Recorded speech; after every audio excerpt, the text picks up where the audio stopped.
This is the Port of Los Angeles. Together with its neighbor Long Beach, it handles roughly 31% of America's containerized imports, the single most important trade gateway in the Western Hemisphere. And in the World Bank's 2024 global ranking of container port efficiency, they sit at 359th and 318th out of 403 ports. Meanwhile, the #1 most efficient port on Earth is Yangshan, outside Shanghai, holding that top position for the 3rd consecutive year. Shanghai alone now handles more containers than the top 10 American ports combined, 55.06 million TEU in 2025 versus 51.6 million. Yet, America invented the shipping container. The entire system that made China's ports possible was created in Newark, New Jersey. So, how did the country that created containerization end up with such inferior ports? Well, to answer that, we have to go back to the exact moment the shipping container was born.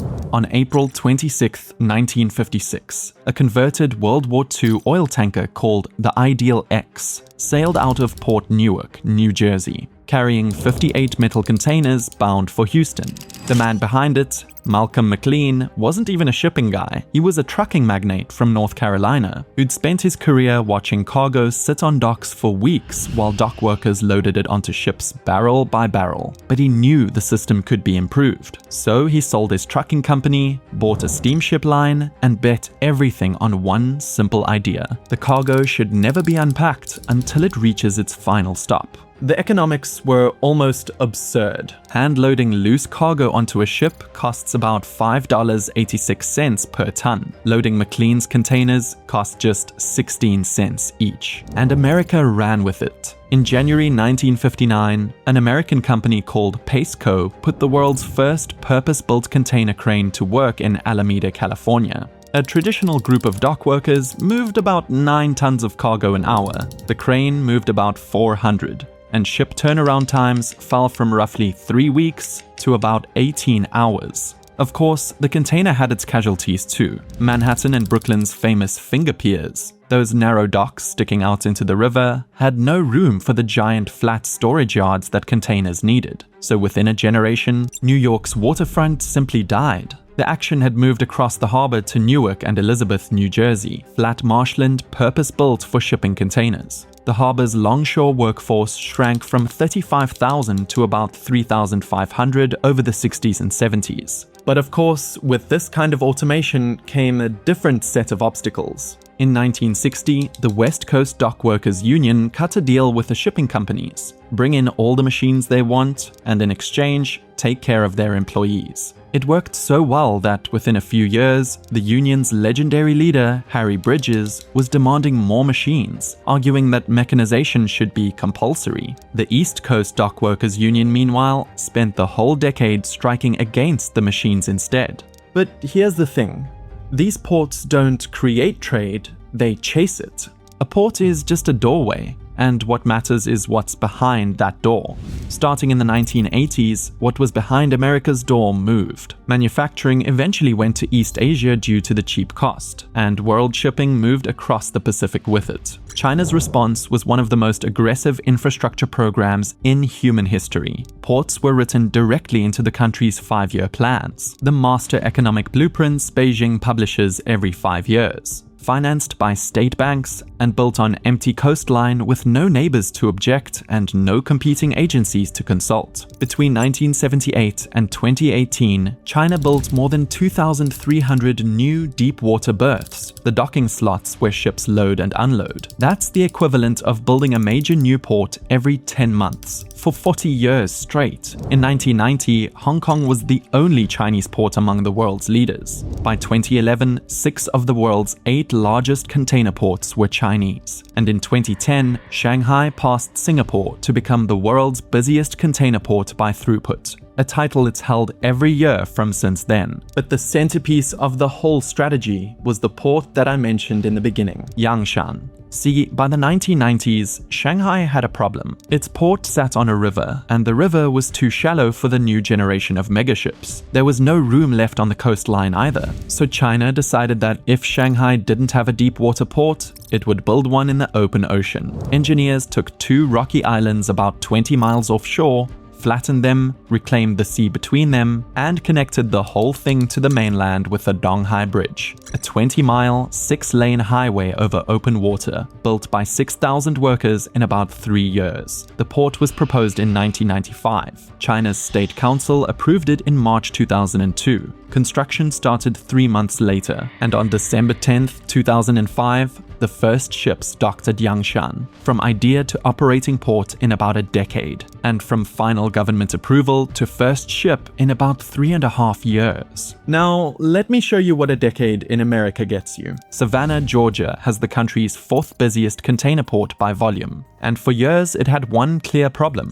Its river channel was 42 feet deep, and the newest ships needed 47. Feasibility studies for deepening it began in 1997. Congress authorized the project in 1999. The dredging was finished in 2022. 25 years later, the project was designed around ships of 8,200 TEU. By the time it was finished, Savannah was serving ships twice that size. China built the most efficient port on Earth from open water in less time than it took America to deepen an existing one. Though, to be fair, this isn't just a permitting problem. It's geography and timing too. American ports are boxed in by the cities that grew up around them. There's no empty coastline option in Los Angeles or New York. No offshore island to flatten. And China happened to be building at the exact moment ships exploded in size. China's ports were designed for the ships of the future, while America's were already built to the standards of the 1960s. It turns out that when it comes to infrastructure, being first is actually a curse. Then came the thing that made the gap way bigger: automation. In December 2017, Yangshan opened Phase 4 Automated Terminal, the largest automated container terminal on Earth. 26 remote-controlled dockside cranes, 130 driverless electric vehicles ferrying containers across the yard, 120 automated stacking cranes, and almost nobody on the ground. The few humans involved sit at screens. And by 2021, some were operating cranes from a command center more than 60 miles away. The terminal runs 24 hours a day, and its labor productivity is over twice that of a conventional terminal. The efficiency gap is this: when large container ships stop at a Chinese port, they spend a median of 14 hours there.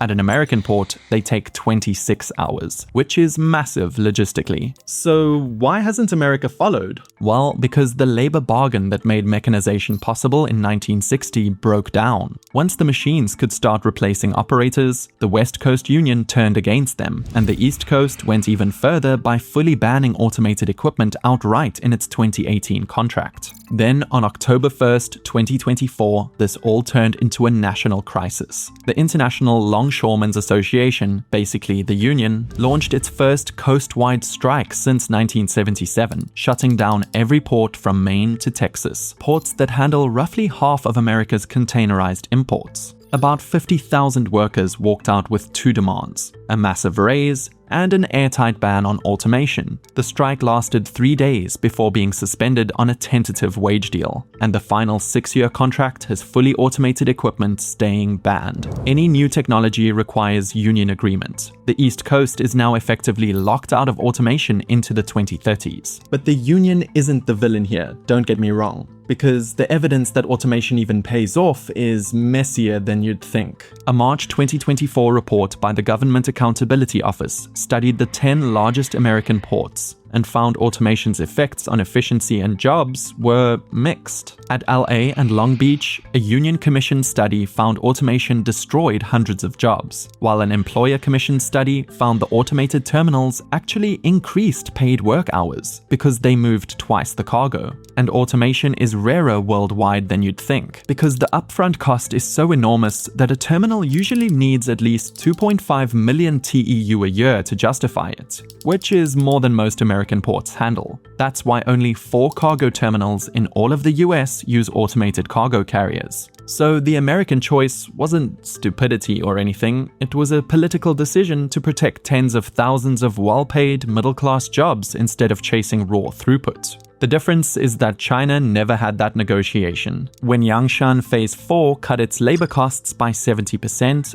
nobody went on strike because nobody could. But there's still more to the story though. If you go to almost any major American port and look up at the ship-to-shore cranes, you'll find that most of them were built in Shanghai. They come from Shanghai Zhenhua Heavy Industries, or ZPMC for short, a Chinese state-owned enterprise. According to a September 2024 House Select Committee report, ZPMC built about 80% of the ship-to-shore cranes at American ports and controls roughly 70% of the global market. At the Port of Virginia, every single ship-to-shore crane is ZPMC. Remember Paceco, the American company that invented the container crane back in 1959? It started licensing its designs to foreign manufacturers in the 1960s, got sold to a Japanese firm in 1988, and in 1989, the last American-made ship-to-shore crane rolled out of a plant in Gulfport, Mississippi. Not a single one has been built in the United States since. ZPMC was founded 3 years after that in 1992, and within 6 years, it was the largest crane manufacturer in the world, underbidding Western rivals by 30 to 50%, and delivering its cranes fully assembled on its own fleet of heavy lift ships. Also, ZPMC's net profit margin is around 2%. It doesn't need to make money, because it's basically a tool of Chinese industrial strategy that just happens to sell cranes. Washington has noticed, of course. In 2021, the FBI found undocumented cellular modems on ZPMC cranes delivered to the Port of Baltimore, and Congress now openly warns the cranes could double as a surveillance platform. So in 2024, the White House announced more than $20 billion for port infrastructure to bring crane manufacturing back to America, and the anchor grant went to Paceco, now a subsidiary of Japan's Mitsui. The same company that invented the crane gave it away and is now being paid to reinvent it 65 years later. So the natural question is this all just a money problem? If America spent enough, could it catch up? Well, no.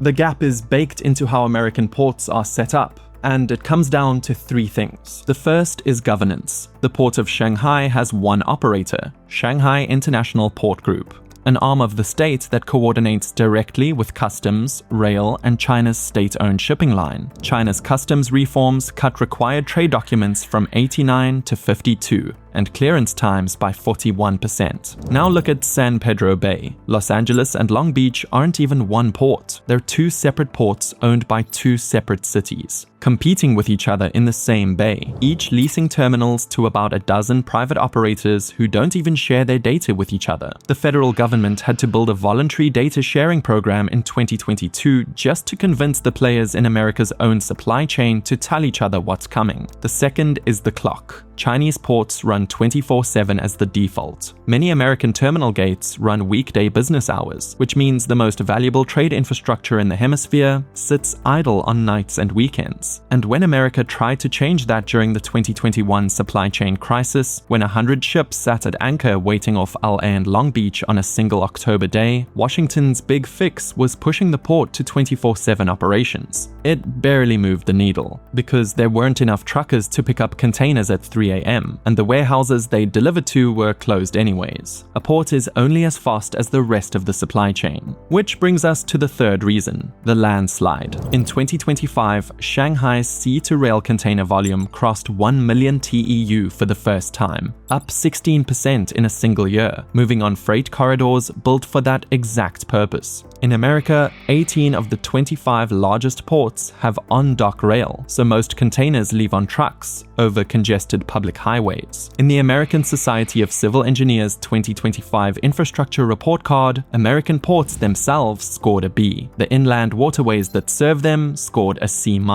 What's crazy though is that the maintenance money for the infrastructure to be quality has existed the whole time. Since 1986, America has charged a special tax on port cargo, the harbor maintenance fee, a 0.125% of the cargo's value, collected specifically to pay for dredging and upkeep. But for decades, Congress collected the money and simply didn't spend it. By 2020, the fund had piled up a roughly $10 billion unspent balance, while the infrastructure it was supposed to maintain faced massive backlogs. It took an act of Congress that year just to start releasing it, a few $100 million at a time. And when you put the money side by side, the scale becomes almost comical. From 2012 to 2019, the Chinese government devoted an estimated $153 billion to constructing new port facilities and upgrading existing port infrastructure. By comparison, the US government spent less than $110 billion on all water transportation infrastructure over the same period. So the last thing is, does any of this actually matter? I mean, the goods will still arrive. Well, every extra hour a ship sits at an American dock is basically a hidden tax on everything Americans buy. And in a crisis like 2021 showed, that tax explodes. The honest conclusion is that America's ports aren't inferior because the country forgot how to build. They're inferior because of choices. Thank you for watching.